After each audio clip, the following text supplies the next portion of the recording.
আপনি যদি অথেন্টিক বাঙালি খাবার পছন্দ করেন তবে পুরুলিয়া এসে আমি বাঙালি রেস্টুরেন্টের খাবার অবশ্যই টেস্ট করবেন, কখনোই মিস করবেন না।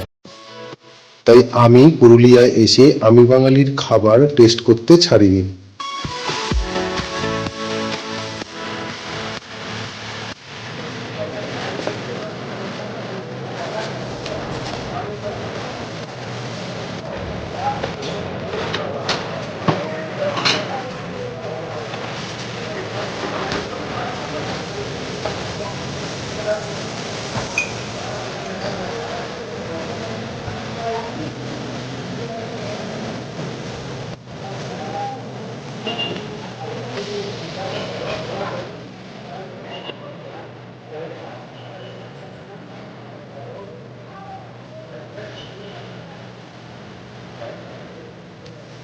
আমি বাঙালির প্রত্যেকটি পদ স্বাদে গন্ধে অতুলনীয় এবং শেষ পাতে পায়েস পেয়ে আমার মন বড় আনন্দিত।